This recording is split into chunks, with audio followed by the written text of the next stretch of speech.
But it was John Ferrugia who's been following this. The 7 News investigators, John, have been all over this in terms of piecing together information about this individual. The chief, understandably reluctant to talk about him, but you've been able to find out a great deal. Well, Mike, as you know, federal, state, and local law enforcement teams are investigating the shootings, and so many witnesses have now spoken about their experiences. So using our sources, we pieced together a pretty clear picture now of how the alleged killer was able to carry out his deadly mission.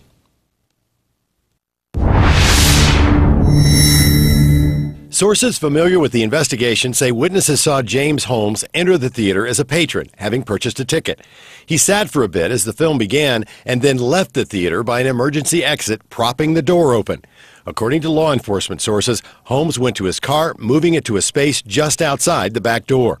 There, he suited up in full body armor, including a helmet, vest, and even a neck shield. And then he entered the theater. Sources say he threw 2 smoke or tear gas bombs and began firing with 3 weapons, a 12-gauge shotgun, a .40 caliber Glock semi-automatic handgun, and a high-powered AR-15 assault rifle. Another Glock was in his car. Aurora Police Chief Dan Oates says Holmes had acquired thousands of rounds of ammunition and many high-capacity magazines for both the Glock and the assault rifle, as well as hundreds of shotgun shells. My understanding is that all the weapons that he possessed legally, and all the clips that he possessed legally, and all the ammunition that he possessed legally. A person knowledgeable about the investigation says Holmes also had a large drum magazine for the assault rifle that could hold almost 100 rounds. According to sources, that 100-round drum may have jammed during the shooting, possibly stopping the carnage. When Holmes exited the theater, he went to his car and was confronted by at least 2 of the many officers that had arrived in minutes, and Holmes surrendered without incident. Now, because Holmes was dressed in black tactical gear and he was wearing that gas mask, Aurora officers at the scene first mistook him for one of their own, but sources say that one of those officers noticed his gas mask was not department issue, and Mike and Ann, that's what caused them to confront him. And so with that confrontation, John, and being able to talk to him, were they able to communicate with him in any way? What did he say?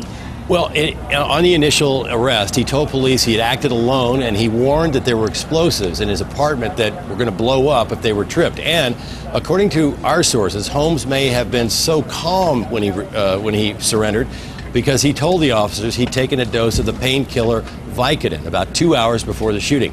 Meanwhile, we've learned that Holmes has not been cooperative, and according to sources, he asked for a lawyer almost immediately after arriving at police headquarters for questioning.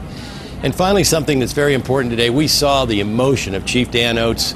It really showed when he was talking about what his officers endured. And really, today, talked to a number of people, and according to one source, it was so terrible in that theater. When police entered the theater, it was a very disturbing sight.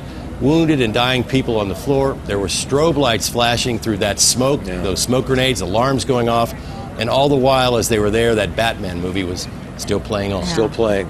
Yeah, amazing. We've heard that story over and over, and it is eerie. Thank you, John. John, thanks so much. Again, contacting the family in California, the officers got right to that. They talked to the mother this morning, and then they got a hold of the dad this afternoon, or I should say late morning in California time.